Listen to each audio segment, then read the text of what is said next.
अरे मनहूस, तुझे जरा सी भी शर्म नहीं आई हमारी इज्जत मिट्टी में मिलाते हुए। हम तुझे कितना अच्छा समझते थे और तूने क्या कर दिया। अपनी हालत तो देख। तूने हमारे घर की इज्जत ही खत्म कर दी। गुस्से से कांपती हुई कमला जी जोर जोर से चिल्ला रही थी। उनका बस चलता तो शायद वहीं अपने हाथों से उस लड़की का गला दबा देती। कमरे का माहौल इतना भारी हो चुका था कि जो भी आदमी वहां मौजूद था सब अपनी नजरें झुकाकर या चुराकर बाहर निकल गए, क्योंकि जिस हालत में वह लड़की इस वक्त बेड पर मिली थी उसे देखकर किसी से भी वहां खड़ा नहीं हुआ जा रहा था। लेकिन विक्रम राजपूत वहीं खड़ा रहा। उसकी नजरें बिना झपकाए उसी तरह टिकी हुई थी, जैसे वह समझने की कोशिश कर रहा हो कि आखिर ये सब हुआ कैसे। लड़की की हालत बेहद कमजोर थी। वह घबराई हुई थी। उसके चेहरे पर डर साफ दिखाई दे रहा था। कांपती हुई आवाज में उसने कहा, मैंने कुछ भी नहीं किया। मुझे सच में कुछ नहीं पता कि मैं यहाँ कैसे आ गई। वह ठीक से खड़ी भी नहीं हो पा रही थी। उसका शरीर लड़खड़ा रहा था। सहारा लेने के लिए उसने कांपता हुआ अपना हाथ विक्रम की तरफ बढ़ाया, क्योंकि इस पूरे कमरे में उसे सिर्फ उसी से उम्मीद थी कि शायद वही उसकी बात समझेगा और उसकी मदद करेगा। लेकिन इससे पहले कि वह कुछ और बोल पाती, तभी अचानक कमला जी ने गुस्से में आकर उसके मुंह पर जोरदार थप्पड़ मार दिया। थप्पड़ की आवाज पूरे कमरे में गूंज उठी। कमला जी गुस्से से भरी हुई बोली, पता नहीं मुझे क्यों ऐसा ख्याल आया कि तुम्हें अपनी बहू बनाऊं। मैंने तुम पर भरोसा ही क्यों किया। जरूर तूने ही कोई जादू टोना करके मुझे अपने बस में कर लिया होगा, तभी मैं तुझ पर यकीन कर बैठी। लोग तो पहले से ही मुझे समझा रहे थे कि इस लड़की से दूर रहो। सब कहते थे कि इसकी माँ का भी चरित्र ठीक नहीं था। वह अपने पति और बच्चों को छोड़कर अपने किसी आशिक के साथ भाग गई थी।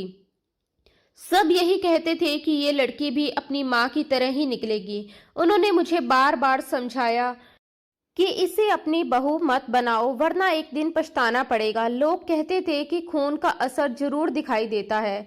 अगर माँ इतनी आजाद ख्यालों वाली थी तो बेटी भी वैसी ही होगी। अरे खून का असर होता है। जिसकी माँ की नजरें इस कदर आजाद थी तो बेटी भी वैसी होगी।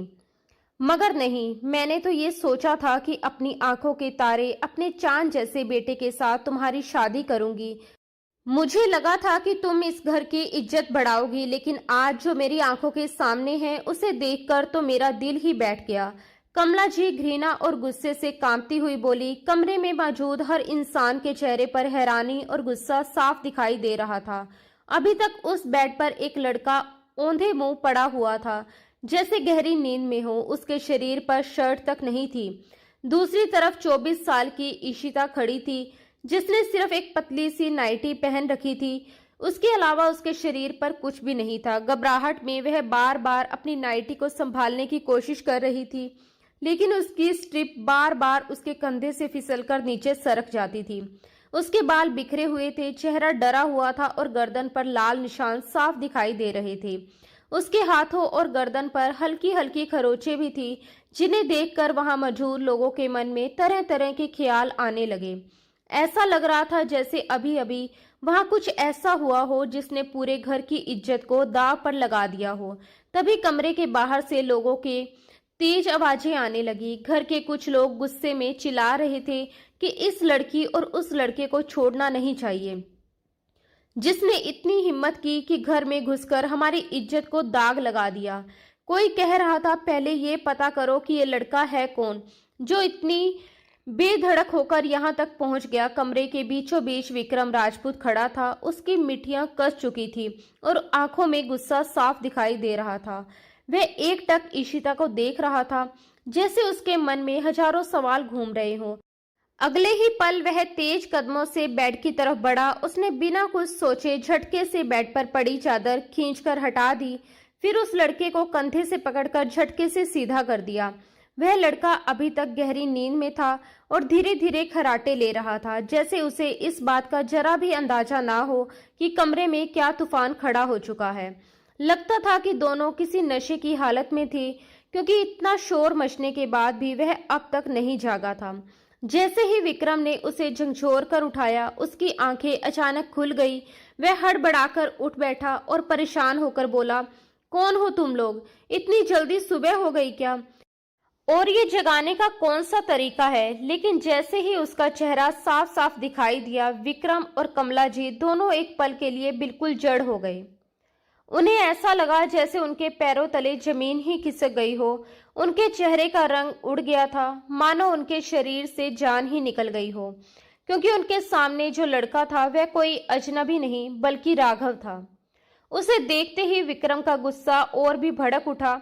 उसने पास रखा पानी से भरा हुआ जग उठाया और बिना सोचे समझे राघव के चेहरे पर उड़ेल दिया। ठंडा पानी पड़ते ही राघव का थोड़ा नशा उतरने लगा। उसने इधर उधर देखा तो सामने अपनी माँ कमला जी और अपने बड़े भाई विक्रम को खड़ा पाया। दरवाजे के बाहर घर के बाकी बड़े लोग भी खड़े थे और सबकी नजरें उसी पर टिकी हुई थी। उधर ईशिता घबराकर बेड की चादर से खुद को ढकने की कोशिश कर रही थी और बार बार हाथ जोड़कर सबसे कह रही थी कि उसे सच में कुछ नहीं पता कि ये सब कैसे हुआ। भगवान के लिए उस पर भरोसा किया जाए, लेकिन कमरे का माहौल इतना भारी हो चुका था कि कोई उसकी बात सुनने को तैयार ही नहीं था।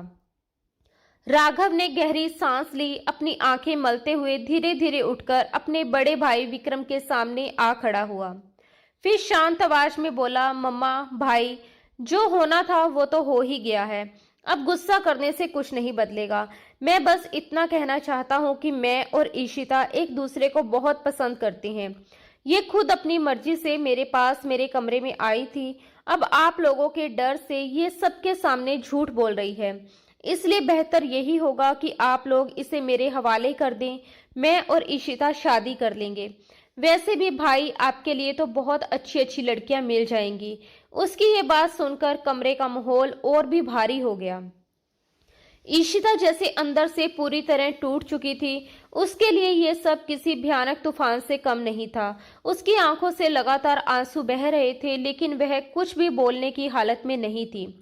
जब विक्रम ने एक नज़र उस लड़की की तरफ देखा जिसे वह दिल से चाहता था, जिसे वह अपनी जिंदगी का हिस्सा बनाना चाहता था और जिस पर वह अपनी सारी मोहब्बत लुटाने का सपना देखता था, तो उसके दिल के अंदर जैसे आग सी जल उठी, क्योंकि आज उसी लड़की के जिस्म पर किसी और की मोहब्बत के निशान साफ दिखाई दे रहे थे।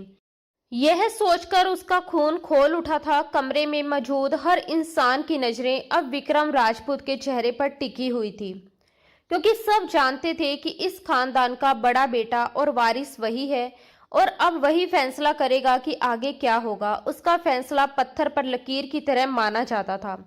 तभी कमला जी गुस्से में चिल्ला उठी कि वह कभी भी इस लड़की को अपने घर की बहू नहीं बनाएगी। वह कहने लगी कि बेशर्मी की भी एक हद होती है। आज सुबह ही इसकी बारात आनी थी और इससे पहले ही ये अपने होने वाले देवर के साथ बदनामी कर बैठी। अगर आज ये सब कर सकती है तो कल को पता नहीं और क्या क्या करेगी।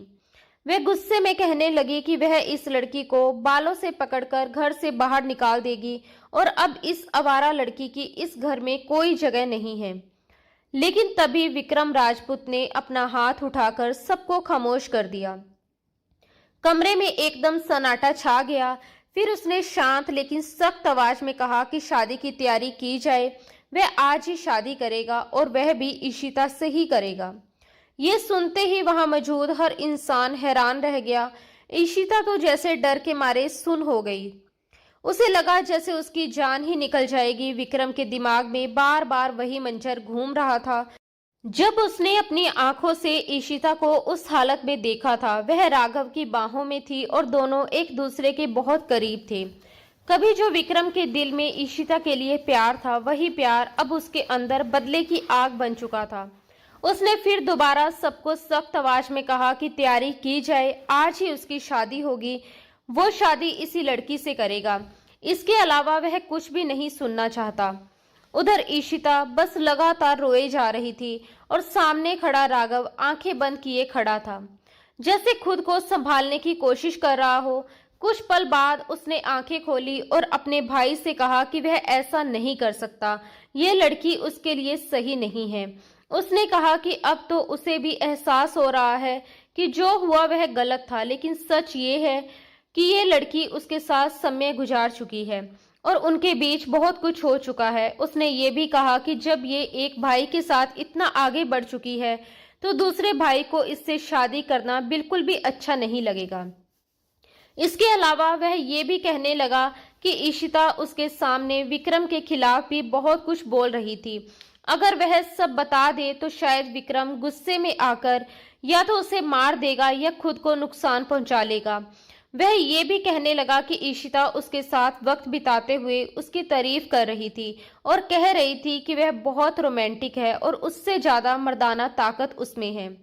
लेकिन इससे पहले कि वह अपनी बात पूरी कर पाता, विक्रम का जोरदार थप्पड़ उसके चेहरे पर पड़ चुका था।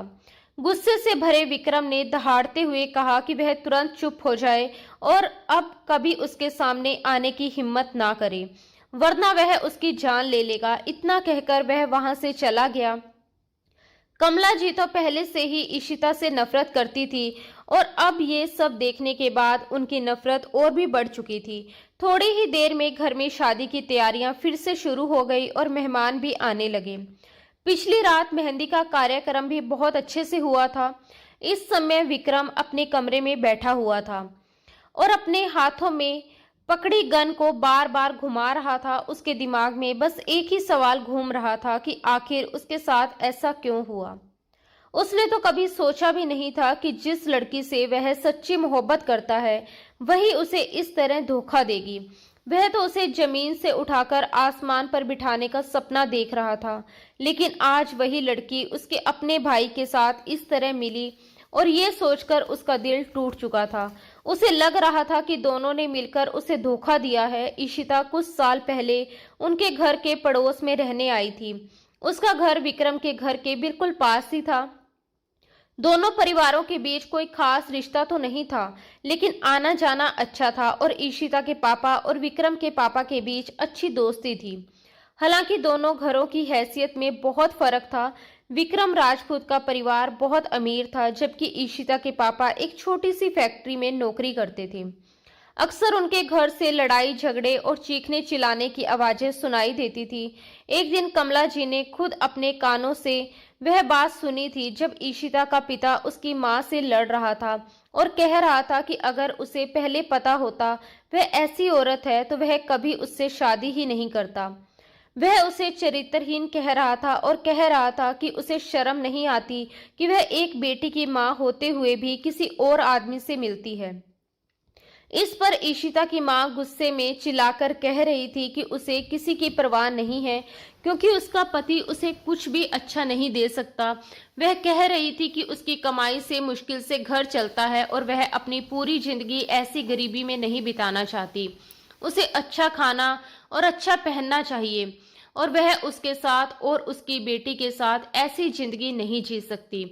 कमला जी ने जब ये सब सुना तो वह हैरान रह गई थी और उसके बाद ये बात पूरे मोहल्ले में फैल गई थी। कुछ ही दिनों बाद ईशिता की मां अपने आशिक के साथ घर छोड़कर भाग गई थी। ये सदमा इतना बड़ा था कि ईशिता का बाप भी धीरे धीरे टूट गया और आखिरकार चारपाई पकड़कर रह गया। वक्त गुजरता गया और ईशिता धीरे धीरे बड़ी होने लगी। जब वह जवानी की दहलीज पर पहुंचने लगी तो कमला जी अक्सर अपने दोनों बेटों विक्रम और राघव को सख्त लहजे में समझाती थी कि खबरदार, अगर तुम दोनों ने उस लड़की के साथ दोबारा खेलना या ज्यादा घुलना मिलना शुरू किया, क्योंकि उसकी माँ जैसी थी वैसी ही बेटी भी होगी। माँ की यही बातें धीरे धीरे राघव के दिमाग में जहर की तरह भरने लगी और उसे ईशिता से नफरत होने लगी। तभी एक वक्त ऐसा भी आया जब ईशिता सिर्फ 14-15 साल की ही थी। उसके पिता का भी देहांत हो गया, वह बिल्कुल अकेली रह गई। तब विक्रम के पापा उसे अपने घर ले आए और सबके सामने कह दिया कि आज से ये लड़की इसी घर में रहेगी। ये बात कमला जी को बिल्कुल पसंद नहीं आई, मगर विक्रम के पापा के फैसले के आगे किसी की नहीं चली। शुरू के कुछ दिन तो ईशिता डर के मारे अपने कमरे में ही बंद रही, लेकिन उसके बाद कमला जी ने उससे घर के सारे काम करवाने शुरू कर दिए। उन्होंने राघव से भी साफ कह दिया कि ये लड़की इस घर की नौकरानी है, इसलिए इसे नौकरानी समझकर ही काम करवाओ, अपना होमवर्क करवाओ या जो मन करे करवाओ, लेकिन कभी भी इसे दोस्त या बहन समझने की गलती मत करना।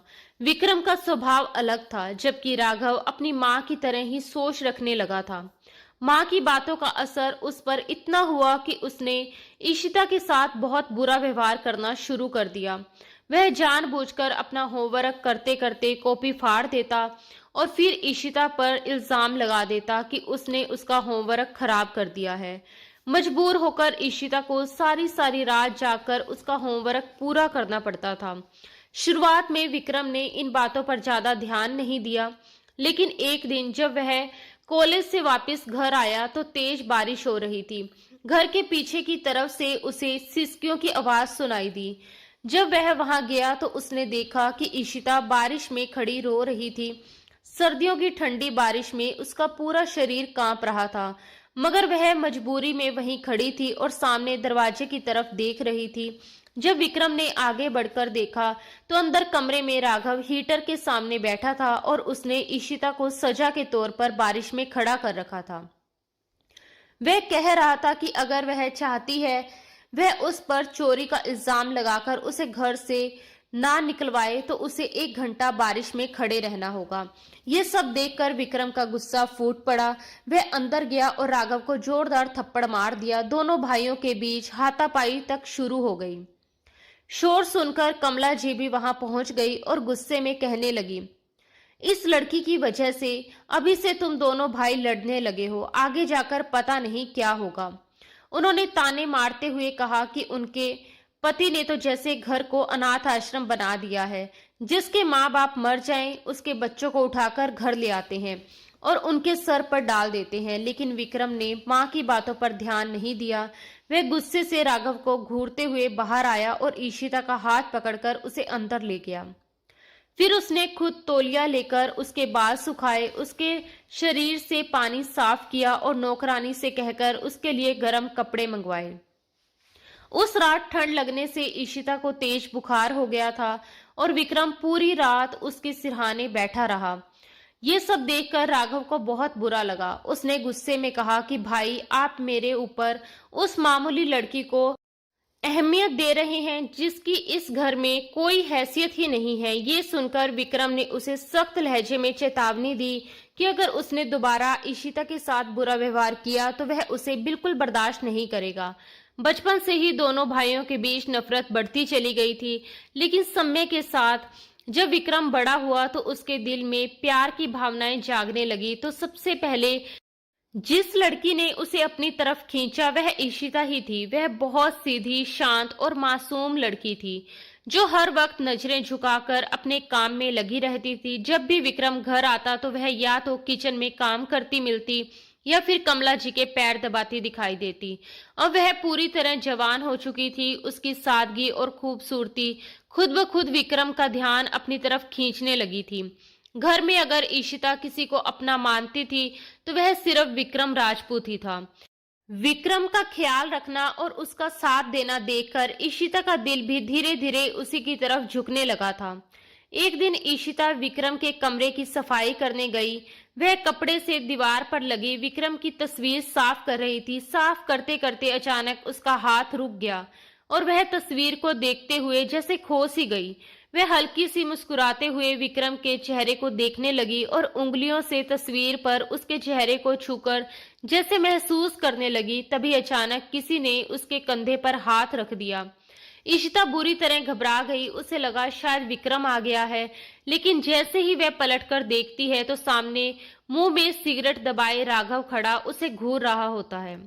वह भौहें उठाकर ताना मारते हुए कहता है, अच्छा तो यहाँ मेरे भाई का दिल लगाया जा रहा है। जो तुम कह रही हो उसका क्या मतलब समझूं मैं? मेरे भाई की तस्वीर को इस तरह देखने का क्या मकसद है तुम्हारा? कहीं तुम इस घर की मालकिन बनने के सपने तो नहीं देख रही?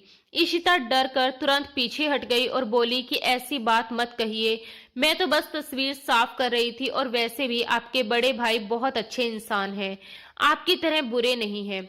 मुझे वो अच्छे लगते हैं इसलिए उनकी तस्वीर देख रही थी। इतना कहकर वह वहां से जाने लगी, लेकिन राघव ने उसका हाथ पकड़कर उसे दीवार से लगा दिया और गुस्से में बोला कि तुम्हारी आंखों में मुझे कुछ और ही नजर आ रहा है।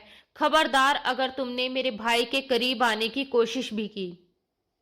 तुम्हारी वजह से मुझे कई बार अपने भाई से डांट और मार खानी पड़ी है और आज भी वह मुझे शक की नजर से देखते हैं।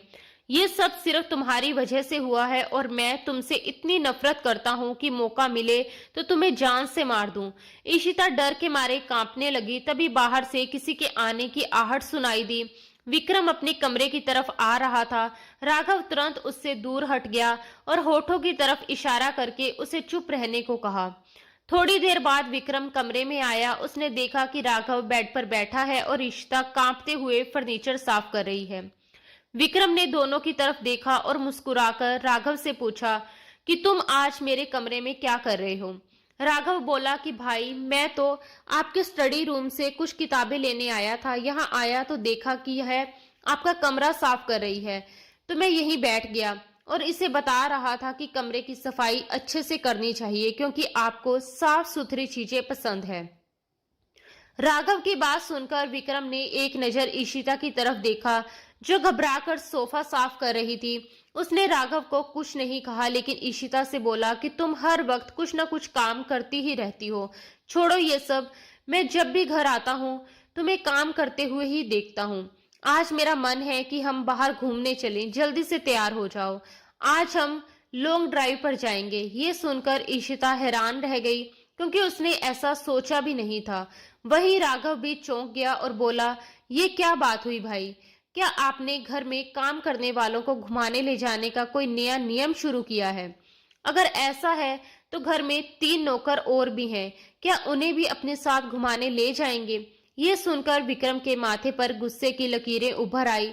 उसने सख्त आवाज में कहा कि चुप रहो, ये कोई नौकरानी नहीं है, ये हमारी दोस्त है। अगर ये घर का काम करती है तो इसका मतलब ये नहीं कि ये नौकरानी है। घर का काम करने से कोई छोटा नहीं हो जाता। ये इस घर को अपना घर समझकर काम करती है। इतना कहकर विक्रम ने इशिता का हाथ पकड़ा और उसे उसके कमरे में ले गया और कहा कि जल्दी से तैयार हो जाओ।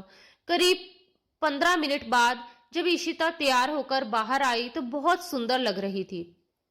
विक्रम उसे अपने साथ बाहर घूमने ले गया। उधर राघव सीधा अपनी माँ कमला जी के पास पहुंच गया। उनके कान भरने लगा। वह बोला कि मम्मा, आपने देखा अपने बेटे के हाल? वह इस घर की नौकरानी को घुमाने ले गया है। मैं आपको पहले ही बता रहा हूँ कि इस लड़की का चाल चलन ठीक नहीं है। यह अपनी माँ की तरह ही निकलेगी। मुझे डर है कि कहीं एक दिन भाई इससे शादी ही ना कर ले। आप तो जानती हैं कि इस घर में भाई का ही फैसला चलता है। पता नहीं उनके मन में क्या चल रहा है। राघव की बातें सुनकर कमला जी भी सोच में पड़ गई और उन्हें भी चिंता होने लगी। विक्रम और इशिता उस दिन लॉन्ग ड्राइव पर गए थे। बहुत समय बाद इशिता घर से बाहर निकली थी, इसलिए वह बहुत खुश थी। उसके चेहरे पर खुशी साफ दिखाई दे रही थी। उसे खुश देखकर विक्रम को भी सुकून मिल रहा था। वह रास्ते के खूबसूरत नजारे देख रही थी। तभी विक्रम ने धीरे से उसका हाथ पकड़ लिया और उसे अपने होठों के पास ले जाने लगा। ये देखकर इशिता घबरा गई और तुरंत हाथ पीछे खींचते हुए बोली, आप ये क्या कर रही हैं? तब विक्रम मुस्कुराकर बोला कि मैं तुमसे अपने दिल की बात कह रहा हूँ। मैं तुमसे बहुत प्यार करता हूँ और चाहता हूँ कि तुम भी मेरे प्यार को स्वीकार कर लो। यह सुनकर इशिता एक पल के लिए हैरान रह गई। वह एक ऐसी लड़की थी जिसे बचपन से ही ताने और ठुकराहट मिली थी और आज इतना अमीर और अच्छा लड़का उससे प्यार का इजहार कर रहा था। उसे विक्रम अच्छा तो लगता था लेकिन उसे डर था कि कहीं वह भी उसे इस्तेमाल करके छोड़ ना दे। डरते हुए उसने अपना हाथ छुड़ाया और बोली, मैं ऐसी लड़की नहीं हूँ। मेरे पास रहने के लिए कोई जगह नहीं है, इसलिए आपके घर में रह रही हूँ। कृपया मेरे साथ गलत मत कीजिए। अगर आपके मन में मेरे लिए कोई गलत सोच है तो उसे निकाल दीजिए। आपको अपनी हैसियत की बहुत सी लड़कियां मिल जाएंगी लेकिन मेरे पास मेरी इज्जत के अलावा कुछ भी नहीं है। ये सुनकर विक्रम को बहुत हैरानी हुई। उसने तुरंत गाड़ी रोक दी और गुस्से में बोला कि क्या मैं तुम्हें ऐसा इंसान लगता हूँ? मैं तुमसे शादी करना चाहता हूँ और तुम मेरे प्यार को गलत समझ रही हो। इशिता अपनी बात पर शर्मिंदा हो गई और बोली कि आप मुझसे शादी करना चाहते हैं लेकिन आपकी माँ कभी नहीं मानेगी और आपकी दुनिया में तो बहुत अमीर और खूबसूरत लड़कियां हैं, फिर आप मुझसे ही क्यों शादी करना चाहते हैं? तब विक्रम ने कहा कि मुझे तुम पसंद हो। तुम जैसी सच्ची और मासूम लड़की चाहिए मुझे। और जहां तक मेरी माँ की बात है तो मैं उन्हें मना लूंगा। उस दिन जब दोनों घर लौटे तो विक्रम का व्यवहार बदला हुआ था। कमला जी कुछ कहती उससे पहले ही विक्रम ने साफ कह दिया कि वह ईशिता से शादी करना चाहता है और आज के बाद उससे घर का कोई काम नहीं करवाया जाएगा, क्योंकि वह इस घर की होने वाली बहू है। ये सुनकर उसके माता पिता दोनों हैरान रह गए। विक्रम के पापा को ईशिता अच्छी लड़की लगती थी, लेकिन उन्होंने कभी उसे अपनी बहू बनाने के बारे में नहीं सोचा था। उधर राघव भी गुस्से से भर गया। जब विक्रम अपने माता पिता से बात कर रहा था तब राघव गुस्से में ईशिता के कमरे में गया और उसे पकड़कर दीवार से लगा दिया। वह बोला कि मैंने तुम्हें पहले ही कहा था कि मेरे भाई से दूर रहो, लेकिन तुम नहीं मानी। तुम्हें लगता है कि तुम इस घर की बहू बनकर राज करोगी, लेकिन मैं ऐसा कभी नहीं होने दूंगा। मैं तुम्हें इस तरह बर्बाद करूंगा कि तुम सोच भी नहीं सकती। ये सुनकर ईशिता डर गई, लेकिन हिम्मत करके बोली कि वह सब विक्रम को बता देगी, क्योंकि विक्रम उससे प्यार करते हैं और अगर उन्हें पता चला कि वह उनकी होने वाली पत्नी को धमका रहा है तो वह उसे छोड़ेंगे नहीं। ये सुनकर राघव हैरान रह गया और वहां से चला गया। अगले दिन कमला जी और राघव ने एक योजना बनाई। कमला जी ने ऊपर से विक्रम की बात मान ली और कहा कि वह ईशिता को बहू बनाने के लिए तैयार है, लेकिन अगर उसने कभी कोई गलती की या अपनी माँ की तरह व्यवहार किया तो वह उसे बर्दाश्त नहीं करेंगी। शादी की तैयारियां शुरू हो गई और मेहंदी का कार्यक्रम रखा गया, जिसमें पूरे परिवार को बुलाया गया। जब कमला जी के रिश्तेदारों ने ईशिता को दुल्हन के रूप में देखा तो कई लोगों ने ताने भी दिए कि इतने अमीर और अच्छे परिवार में ये नौकरानी बहू बन रही है। उस रात जब ईशिता मेहंदी के कपड़े बदलने अपने कमरे में गई तो एक नौकरानी जूस का गिलास लेकर आई और बोली, ये विक्रम साहब ने भेजा है और आपको जरूर पीना है। ईशिता ने जूस टेबल पर रख दिया और अपने कपड़े बदलने चली गई। जब वापस आई तो उसे बहुत प्यास लगी हुई थी और विक्रम का नाम सुनकर उसके चेहरे पर मुस्कान आ गई। उसने सोचा कि विक्रम उसका कितना ख्याल रखते हैं। उसने मुस्कुराते हुए पूरा जूस पी लिया, लेकिन कुछ देर बाद उसे चक्कर आने लगे। वह ठीक से खड़ी भी नहीं हो पा रही थी। थोड़ी देर में कमरे की लाइट बंद हो गई और किसी के आने की आहट हुई। उसे लगा कि शायद विक्रम आए हैं। वह बोली कि विक्रम, मुझे चक्कर आ रहे हैं, पता नहीं क्या हो गया है, मेरा सर घूम रहा है। लेकिन जो कमरे में आया वह विक्रम नहीं बल्कि राघव था। वह उसे संभालते हुए बिस्तर तक ले गया और कहने लगा कि घबराओ मत, मैं तुम्हारे पास हूं, तुम्हें कुछ नहीं होगा। शायद थकान की वजह से तुम्हें चक्कर आ रहे हैं। ईशिता को लगा कि सामने वाले की आवाज कुछ अलग है, लेकिन उसका सर इतना भारी था और दिमाग इतना सुन्न हो चुका था कि वह ठीक से कुछ समझ ही नहीं पा रही थी। उसे बस ऐसा लग रहा था जैसे चारों तरफ अजीब सा सन्नाटा फैल गया हो। उसने धीमी आवाज में कहा कि विक्रम, तुम अपने कमरे में जाओ, मैं बहुत थक गई हूँ और सोना चाहती हूँ। तभी वह आदमी उसके और करीब आ गया और उसे अपनी बाहों में भर लिया। मुस्कुराते हुए बोला, कैसे जाऊं अपने कमरे में? आज ही तो हमारी शादी हुई है और आज हमारी सुहागरात है। बिना सुहागरात मनाए मैं तुम्हें कैसे सोने दूं? वह धीरे धीरे उसकी उंगलियां उसके शरीर पर फेरने लगा और बोला कि आज की रात हमारी जिंदगी की सबसे यादगार रात होगी। इतना कहकर उसने अपने गर्म होंठ उसकी नाजुक गर्दन पर रख दिए। ईशिता को ऐसा लगा जैसे किसी ने जलते हुए अंगारे उसकी गर्दन पर रख दिए हों। वह घबराकर पीछे हट गई, लेकिन उसके अंदर इतनी ताकत नहीं थी कि वह अपने पास बैठे उस आदमी को खुद से दूर कर सके। उसने घबराकर कहा, लेकिन विक्रम, हमारी शादी कब हुई? मुझे कुछ भी याद क्यों नहीं आ रहा? वह आदमी मुस्कुराते हुए बोला, तुम बहुत थक गई हो जान, इसलिए तुम्हें ऐसा लग रहा है। देखना, अभी मैं तुम्हारी सारी थकान दूर कर देता हूँ।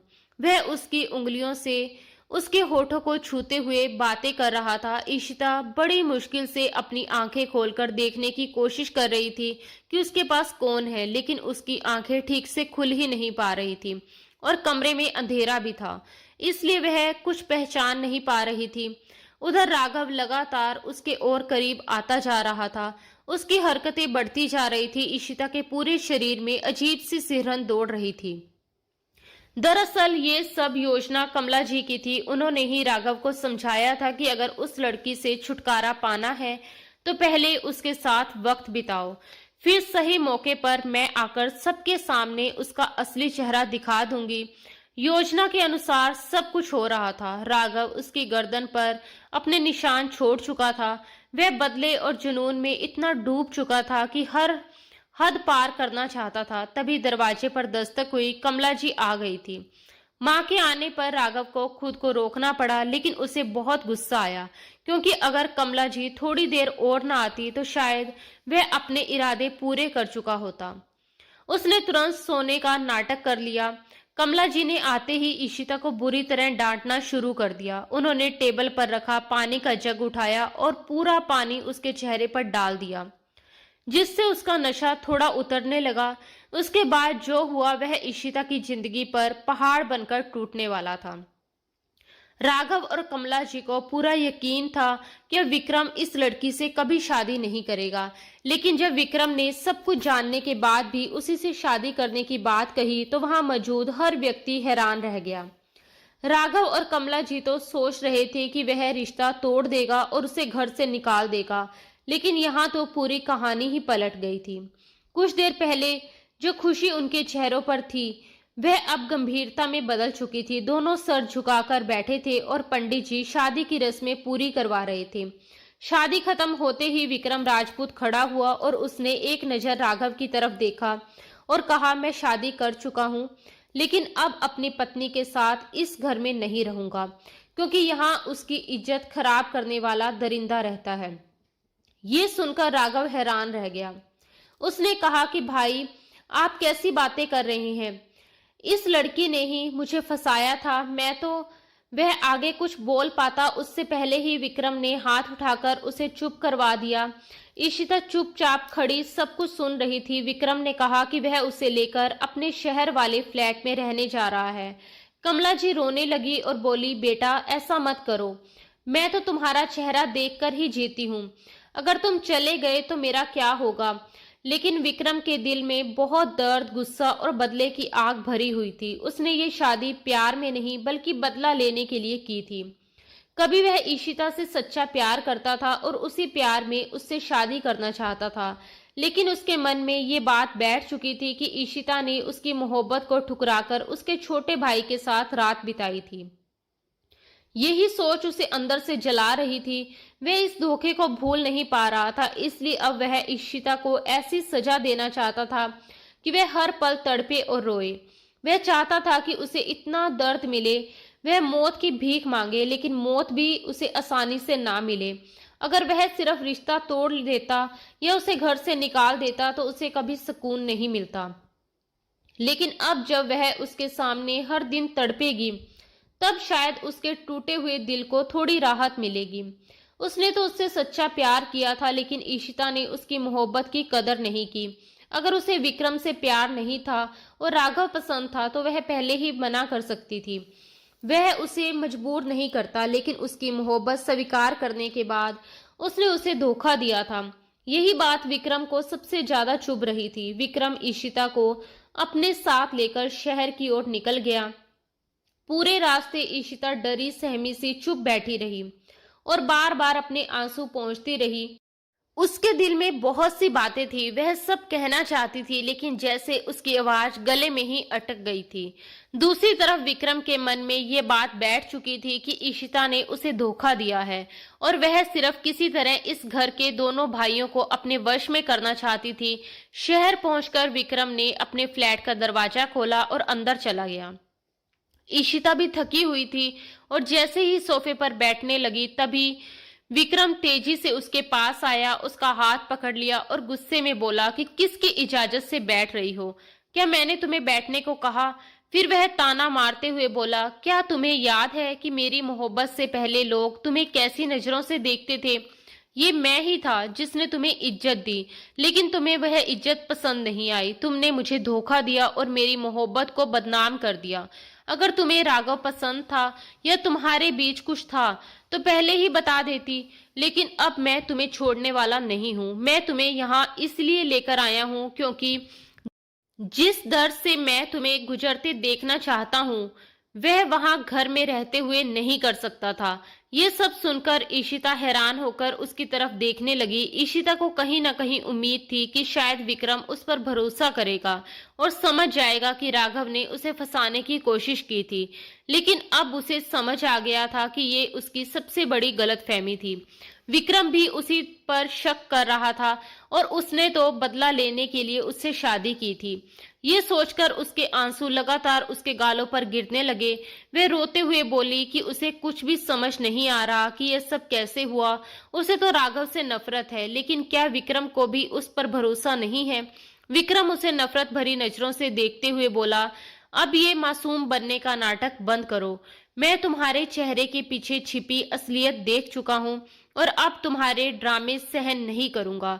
वह उसे ताने देते हुए बोला कि तुम्हें अपने पति के अलावा दूसरों के सामने खुद को दिखाने का बहुत शौक है, तो अब मेरे सामने ही सब सच दिखा दो। इतना कहकर उसने हाथ में लाइटर जला दिया और सख्त आवाज में कहा कि जल्दी करो, वरना इस लाइटर से क्या कर सकता हूँ ये तुम समझ सकती हो। ये देखकर ईशिता बुरी तरह घबरा गई। उसके पास कोई रास्ता नहीं बचा। मजबूरी में उसने आंखें बंद की और धीरे धीरे सबसे पहले अपना दुपट्टा उतारकर एक तरफ रख दिया। फिर कांपते हाथों से अपनी फ्रॉक की जिप खोली और उसे कंधों से नीचे सरका दिया। फ्रॉक नीचे गिर गई। वह अब सिर्फ अपने पिंक टॉप और वाइट ट्राउजर में खड़ी थी। उसकी ये खूबसूरती देखकर एक पल के लिए विक्रम भी चुप हो गया। कभी उसने इसी खूबसूरती को प्यार से महसूस करने के सपने देखे थे, लेकिन आज वही दृश्य उसके अंदर गुस्से की आग भड़का रहा था। वह उसे देखता रहा और उसके मन में नफरत और दर्द दोनों बढ़ते जा रहे थे। जब ईशिता अपने कपड़ों के हुक खोलने के लिए पीछे हाथ ले गई तो विक्रम ने अचानक हाथ उठाकर उसे रोक दिया, क्योंकि वह इससे आगे देख नहीं पा रहा था। तभी उसकी नजर ईशिता की सफेद गर्दन पर पड़े लाल निशानों पर गई। उसका गुस्सा और भी बढ़ गया। वह तेजी से उसके पास आया, उसका बाजू जोर से पकड़ लिया और दूसरे हाथ से उसके चेहरे को अपनी मुट्ठी में दबाते हुए बोला कि बहुत मजा आया होगा ना राघव के साथ समय बिताकर, बहुत सुकून मिला होगा। फिर गुस्से में बोला कि क्यों किया तुमने ऐसा, क्यों खुद को उसके हवाले कर दिया? हमारी शादी होने वाली थी। क्या तुम्हें मेरी मर्दानगी पर शक था कि मेरे पास आने से पहले ही तुम किसी और की बाहों में चली गई? विक्रम की बातें सुनकर ईशिता को ऐसा लग रहा था जैसे किसी ने उसके दिल पर पत्थर रख दिए हों। उसकी आंखों से आंसू लगातार बहने लगे। वह चाहकर भी विक्रम को कैसे समझाती कि उसने कुछ भी गलत नहीं किया।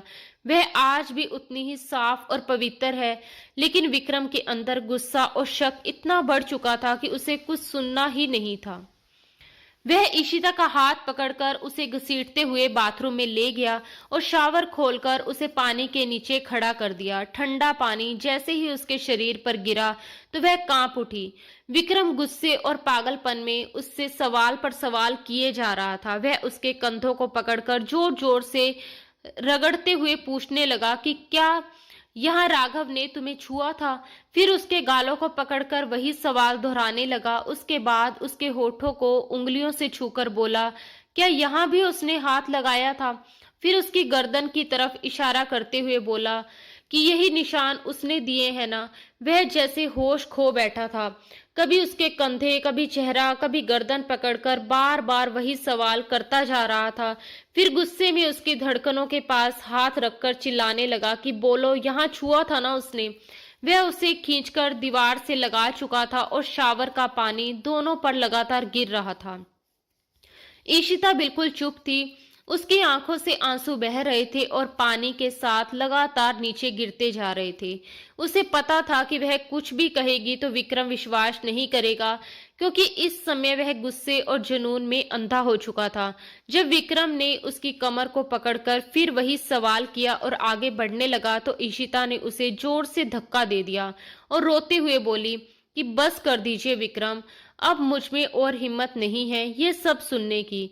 वह बोली कि ऐसी बातें सुनकर वह टूट जाएगी। ये सब उसके लिए जीते जी मर जाने जैसा है। लेकिन विक्रम का गुस्सा शांत नहीं हुआ। वह बोला कि तुम्हें दर्द हो रहा है तो क्या मुझे दर्द नहीं हुआ था? जब मैंने तुम्हें राघव के साथ देखा था, वह बार बार उसकी गर्दन पर पड़े निशानों की तरफ इशारा करके कह रहा था कि ये सब उसी ने किया है, और फिर तुम खुद को पवित्र कहती हो। वह कैसे पागलों की तरह उसे रगड़ रगड़ कर साफ करने की कोशिश कर रहा था, जैसे उसके शरीर से राघव का स्पर्श मिटा देना चाहता हो। उसका ये पागलपन देखकर ईशिता सचमुच डर गई थी। अब उसने बोलना ही बंद कर दिया, क्योंकि उसे विक्रम से डर लगने लगा था। लगभग 1 घंटे तक वह उसे शावर के नीचे खड़ा रखे रखा। ठंड से उसका शरीर कांपने लगा। जैसे जैसे उसकी ताकत खत्म होने लगी, तब विक्रम उसे बाहर ले आया और बेड पर धक्का देकर खुद अलमारी से कपड़े निकालकर ड्रेसिंग रूम में चला गया। ईशिता भी कांप रही थी। उसने जैसे तैसे कपड़े उठाए और बाथरूम में जाकर बदल लिए। जब वह बाहर आई तो उसने देखा कि विक्रम सोफे पर बैठा लगातार शराब पी रहा था और उसकी आंखें गुस्से और नशे से लाल हो चुकी थी। विक्रम का ये रूप देखकर ईशिता के दिल में डर बैठ गया। उसने विक्रम को कभी इस तरह नहीं देखा था। उसी पल उसके दिल में राघव के लिए गहरी नफरत भर गई, क्योंकि ये सब उसी की वजह से हुआ था। अगर वह बीच में ये सब ना करता तो उसकी जिंदगी कितनी अलग होती। उसने अपने जीवन के लिए कितने सपने देखे थे और वे पूरे भी होने वाले थे, लेकिन राघव ने सब कुछ बर्बाद कर दिया। अब तक वह हमेशा डर डर कर ही जीती आई थी। उसे लगा था कि विक्रम की मोहब्बत मिलते ही उसकी जिंदगी बदल जाएगी, लेकिन अब सब कुछ टूट चुका था। उस पल उसे लगा कि उसका डर ही अब उसकी ताकत बन जाएगा। रोते हुए उसने मन ही मन कहा कि राघव राजपूत, तुमने मेरी जिंदगी बर्बाद कर दी। आज विक्रम भी मुझ पर विश्वास नहीं कर रहा। इसकी वजह सिर्फ तुम हो। मैंने तुम्हारा कभी कुछ नहीं बिगाड़ा, लेकिन अब मैं तुम्हें छोड़ूंगी नहीं। अगर तुम्हें सजा नहीं दी तो मेरा नाम भी ईशिता नहीं। वह रात उसके लिए बहुत भारी थी। विक्रम शराब के नशे में सोफे पर ही सो गया था और ईशिता बिस्तर पर लेटी अपनी किस्मत पर रोती रही। पूरी रात उसकी आंखों में ही गुजर गई और उसे एक पल के लिए भी सुकून की नींद नहीं आई। अगली सुबह जब विक्रम की आंख खुली तो उसने देखा कि ईशिता पहले ही उठकर किचन में नाश्ता बना चुकी है और अब चुपचाप घर की सफाई कर रही है। विक्रम ने जानबूझकर चाय का कप नीचे गिरा दिया और सख्त आवाज में बोला कि इसे साफ करो और मेरे लिए दूसरी चाय बनाकर लाओ। ईशिता बिना कुछ बोले तुरंत कप साफ करने लगी और दोबारा चाय बनाकर ले आई, लेकिन विक्रम ने एक घूंट लेकर कहा कि इसमें चीनी ज्यादा है, फिर से बनाकर लाओ। वह फिर भी कुछ नहीं बोली और तीसरी बार चाय बनाकर ले आई। इस बार विक्रम ने बस एक घूंट लिया और कप रखकर बोला कि अब मुझे चाय नहीं, कॉफी चाहिए। कॉफी बनाकर लाओ। जब तक वह कॉफी बनाकर वापस आई तब तक विक्रम घर से जा चुका था। रात को जब वह कमरे में सोने आई तो विक्रम पहले से ही बेड पर लेटा हुआ था। उसे देखते ही उसने एक तकिया और चादर उठाकर नीचे फेंक दी और ठंडी आवाज में बोला कि आज से तुम्हारी जगह नीचे है। बेड या सोफे पर सोने की कोशिश भी मत करना। ईशिता चुपचाप तकिया और चादर उठाकर फर्श पर लेट गई। फर्श बहुत ठंडा था और उसके शरीर में ठंड उतरने लगी, लेकिन उसने कोई शिकायत नहीं की। विक्रम अब उससे ज्यादा बात नहीं करता था, फिर भी उसे तकलीफ देने का कोई मौका नहीं छोड़ता था। वह तानों में उसके चरित्र पर वार करता और बार बार राघव का नाम लेकर उसे जलील करता। ईशिता सब सह लेती थी, लेकिन जब उसे राघव के साथ जोड़कर बातें की जाती तो उसका दिल टूट जाता। विक्रम ने उसे छुआ तक नहीं, फिर भी वह मानसिक तौर पर उसे हर दिन परेशान करता रहता था।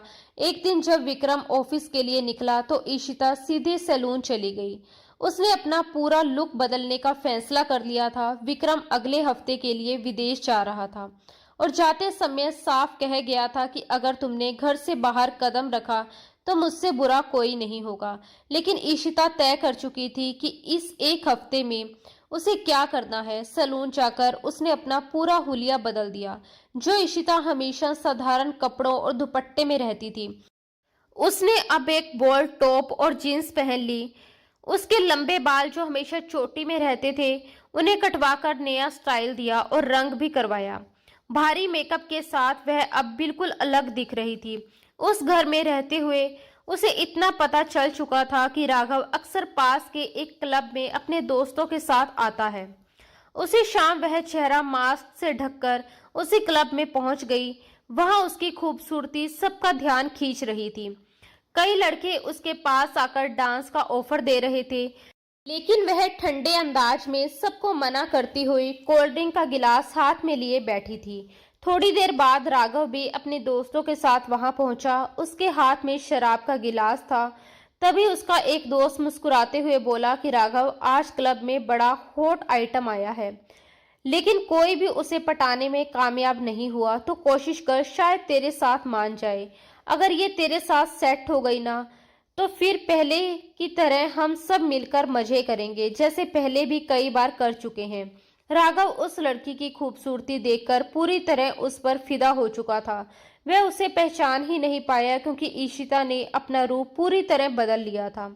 उसे देखते ही उसके मन में ये ख्याल आया कि अगर इतनी खूबसूरत लड़की उसकी जिंदगी में आ जाए तो वह उससे शादी जरूर करेगा। वह उसके पास जाकर बैठा, उसे डांस के लिए मनाने लगा, लेकिन ईशिता बार बार नखरे दिखाती रही और राघव उसके पीछे दीवाने की तरह घूमता रहा। कुछ देर बातें करने के बाद ईशिता अचानक क्लब से चली गई। अगले 2 दिनों तक वह वहीं आती रही। अब तक राघव उस पर पूरी तरह मोहित हो चुका था, ठीक वैसे ही जैसे ईशिता चाहती थी। आखिरकार वह उससे दोस्ती करने के लिए मान गई और राघव उसे एक रेस्टोरेंट में ले गया, जिसके साथ ही होटल भी था।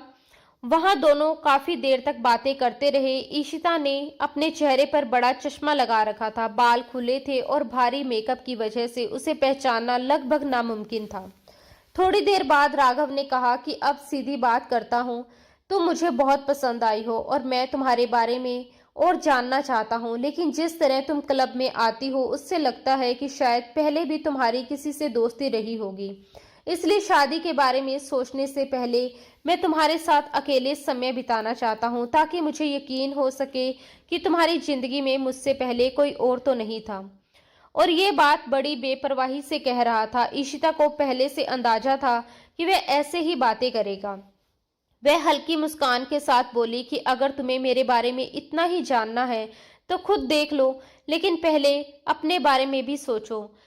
जिस तरह तुम इतनी आसानी से एक लड़की से ये सब कह रहे हो, उससे तो लगता है कि तुम पहले भी कई लड़कियों से ऐसे मिल चुके हो। राघव हंस पड़ा और बोला, हम लड़कों को तो ऐसी बातें करने की छूट होती है।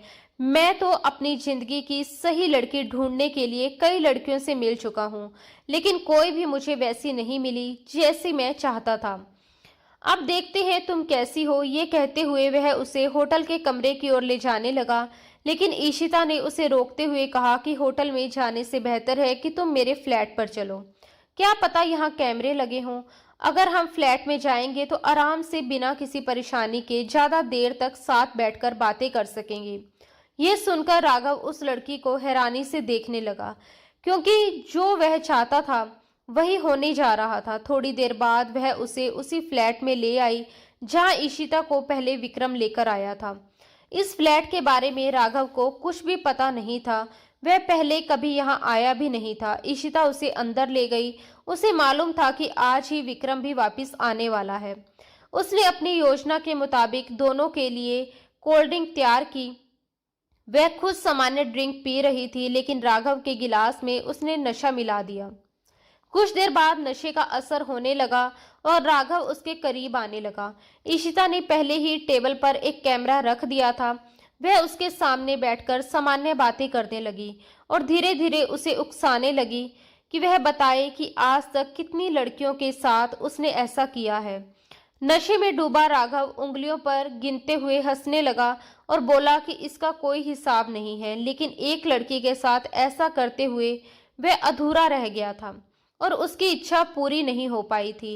वह बताने लगा कि कैसे वह उस लड़की के बहुत करीब पहुंच गया था, लेकिन सब कुछ होते होते भी वह अपनी चाहत पूरी नहीं कर पाया। ईशिता उसे और बोलने के लिए उकसाती रही। वह नशे में पूरी कहानी बताता गया। उसने बताया कि उनके घर में रहने वाली एक लड़की जो नौकरानी थी, सपने देखती थी कि एक दिन इस घर की मालकिन बनेगी, लेकिन उसने उसे ऐसा सबक सिखाया कि वह जिंदगी भर नहीं भूलेगी।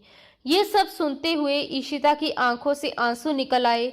उसे सबसे ज्यादा दर्द इस बात का था कि इस सब में कमला जी भी उसके साथ शामिल थी। उसने गहरी सांस ली।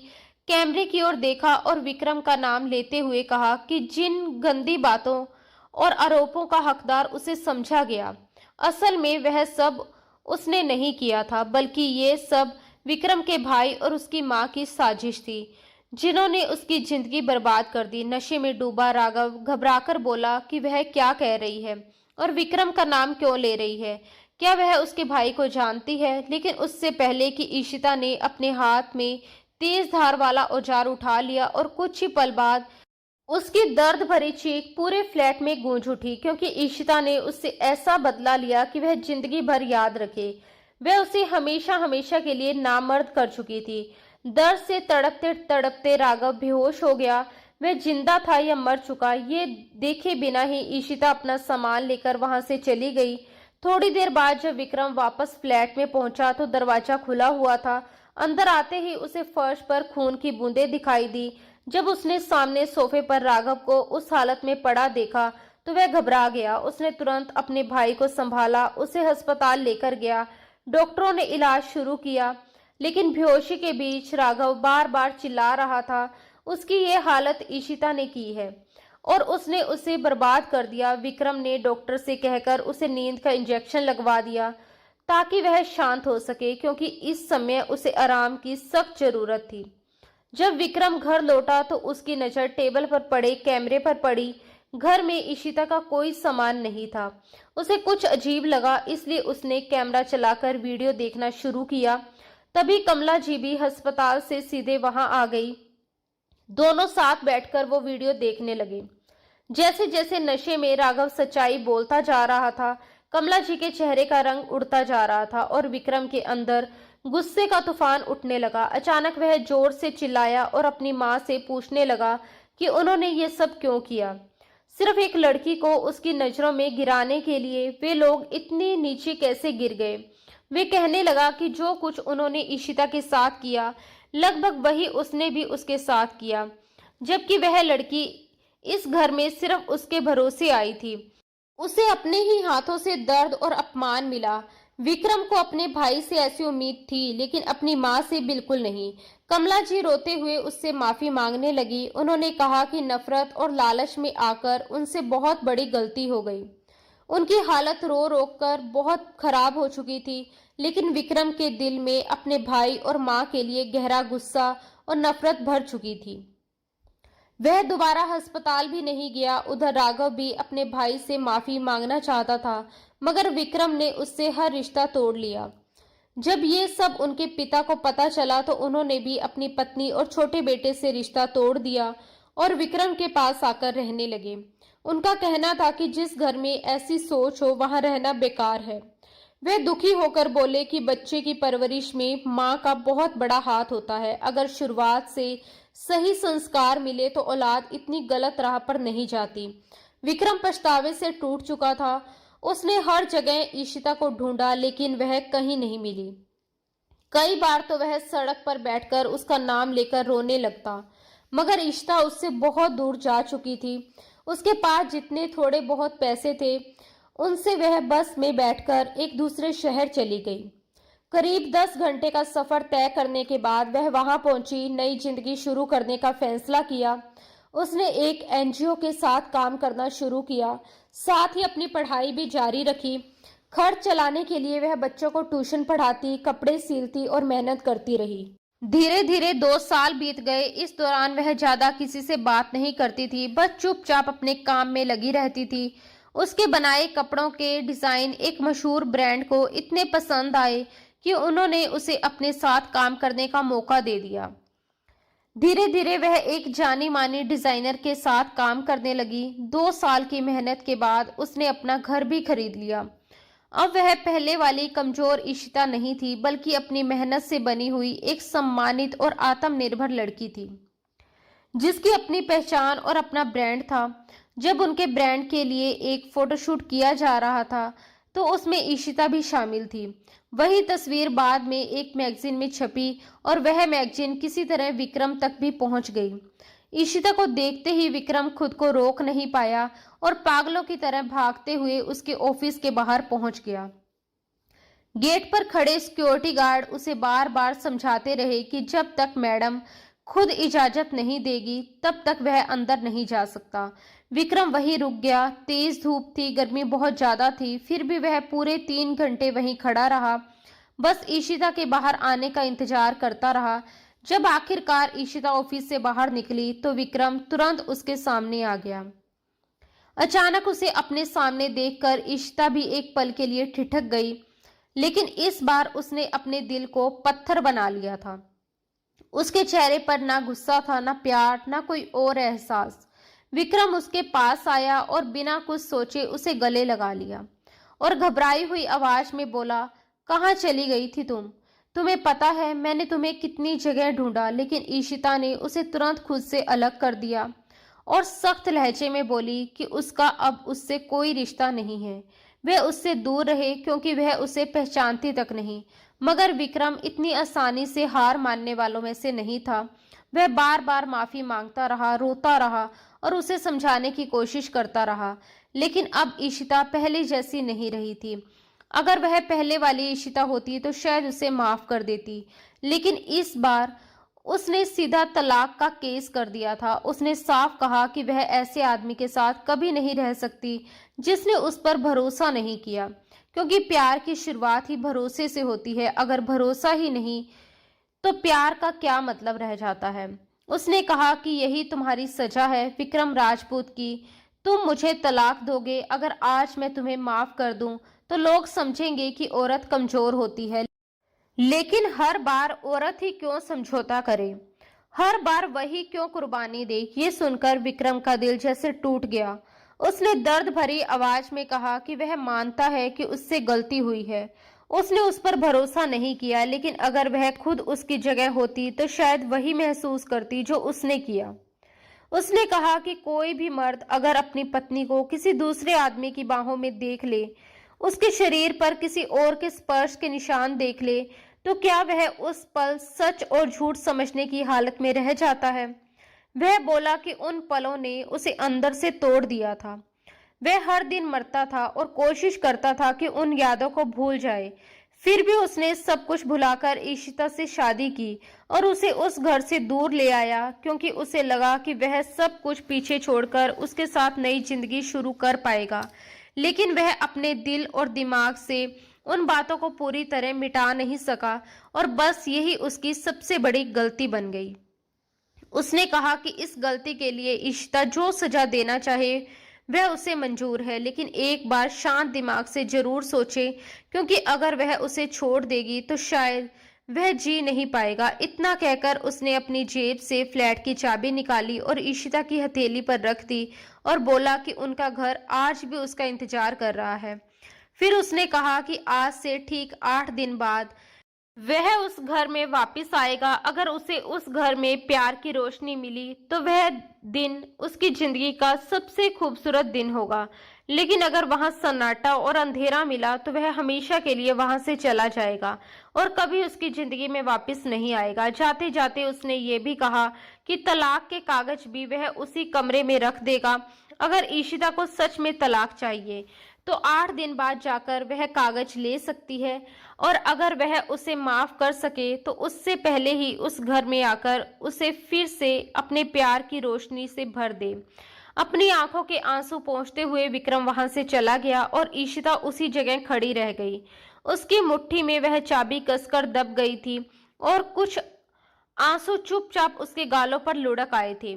इधर विक्रम घर लौट आया था, लेकिन घर का माहौल पूरी तरह बदल चुका था।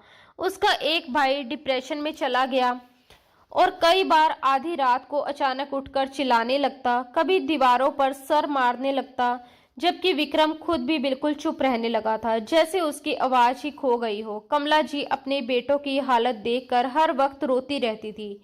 कई बार वह विक्रम के पास आकर उससे माफी मांगना चाहती थी, उसे समझाने की कोशिश करती, लेकिन विक्रम बस इतना ही कहता कि मम्मा ये सब आपकी ही वजह से हुआ है। अगर आपने शुरुआत में उस मासूम लड़की के साथ इतना बड़ा अन्याय ना किया होता तो शायद आज हमारा घर इस हालत में ना होता। विक्रम हर दिन ईशिता का इंतजार करता था। धीरे धीरे दिन बीतते गए। आज पूरे 5 दिन हो चुके थे। अब उसकी उम्मीद भी टूटने लगी थी। वह खुद से कहता कि शायद ईशिता अब कभी वापस नहीं आएगी, और आए भी क्यों। जब वह रोती रही, तड़पती रही, जब मैंने उसका विश्वास नहीं किया, तो अब वह क्यों लौटेगी। कई रातों तक वह सो नहीं पाता, अचानक उठकर बैठ जाता और भगवान से बस यही प्रार्थना करता कि ईशिता उसकी जिंदगी में वापस आ जाए। फिर एक दिन जब वह ऑफिस से वापस आया और दरवाजा खोलकर अंदर कदम रखा, तो उसे अचानक एक अजीब सा सुकून महसूस हुआ। पूरे घर में एक जानी पहचानी खुशबू फैली हुई थी और किचन से बर्तनों की हल्की हल्की आवाजें आ रही थी। उसका दिल अनजानी खुशी से तेज धड़कने लगा। वह धीरे धीरे किचन की तरफ बढ़ा। जैसे ही अंदर झांका तो उसके दिल को गहरा सुकून मिल गया। वह दरवाजे से टिककर खड़ा हो गया और उसे बस देखता ही रह गया।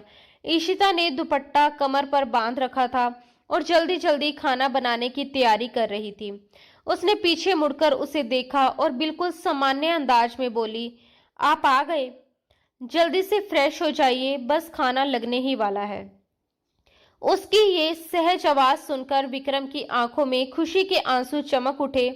वह धीरे से पीछे से आया और चुपके से उसे अपनी बाहों में भर लिया। उसकी गर्दन के पास झुक गया। उसकी आवाज भरा गई थी, थैंक यू सो मच ईशिता, मुझे नई जिंदगी देने के लिए। वह बार बार उसकी गर्दन को प्यार से चूमते हुए उसे अपनी तरफ घुमाकर अपनी बाहों में कसकर भर गया। क्या कर रहे हो आप विक्रम, मुझे छोड़ो।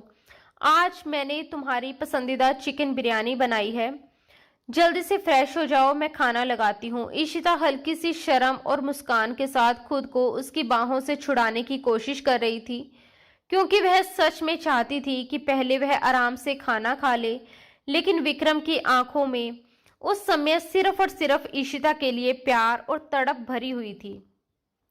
इतने दिनों की दूरी, दर्द और गलतफहमियों के बाद आज वह उसे अपने सामने देखकर खुद को रोक नहीं पा रहा था। वह मुस्कुराते हुए उसके चेहरे को देखता रहा और बोला, आज उसे बिरयानी का स्वाद नहीं बल्कि अपनी जिंदगी की सबसे प्यारी खुशी का एहसास चाहिए। ये कहते हुए उसने ईशिता को अपनी बाहों में उठा लिया।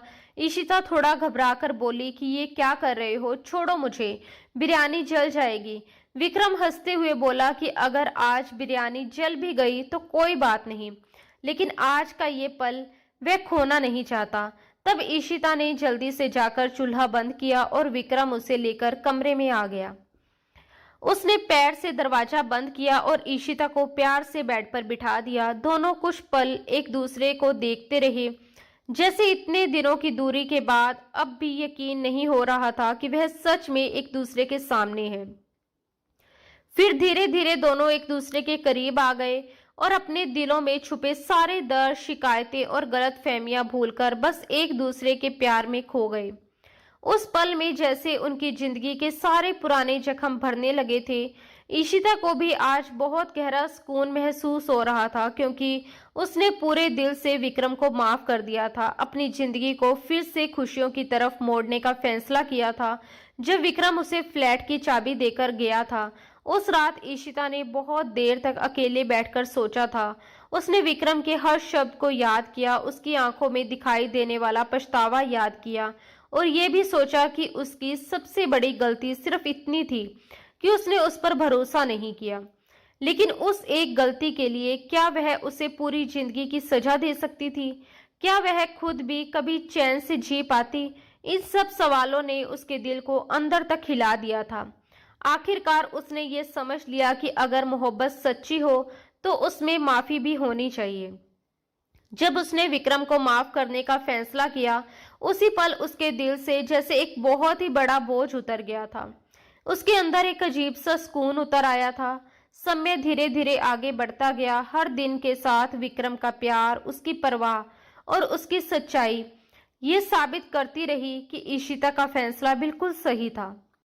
उसने विक्रम को माफ करके कोई गलती नहीं की थी, बल्कि यही फैसला उसकी जिंदगी का सबसे खूबसूरत मोड़ बन गया था। आज वो दोनों फिर से एक नई शुरुआत कर रहे थे, जहां बीते हुए दर्द की जगह समझदारी, भरोसा और सच्ची मोहब्बत ने ले ली थी। और यही वजह थी कि समय के साथ ये साफ हो गया था कि ईशिता का फैसला गलत नहीं, बल्कि उसकी जिंदगी का सबसे सही और सबसे खूबसूरत फैसला था। दोस्तों, अगर आपको आज की ये कहानी पसंद आई हो तो हमें कमेंट करके ज़रूर बताइए कि आपको ये कहानी कैसी लगी।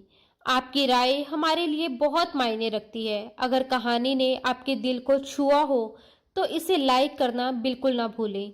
ऐसी ही दिल को छू लेने वाली और भी रोमांटिक कहानियाँ सुनने के लिए हमारे चैनल के साथ जुड़े रहिए। हम आगे भी आपके लिए ऐसी ही नई नई और दिलचस्प कहानियां लेकर आते रहेंगे। मिलते हैं दोस्तों बहुत ही जल्द अगली किसी नई और रोमांटिक सी कहानी के साथ। धन्यवाद दोस्तों। राधे राधे।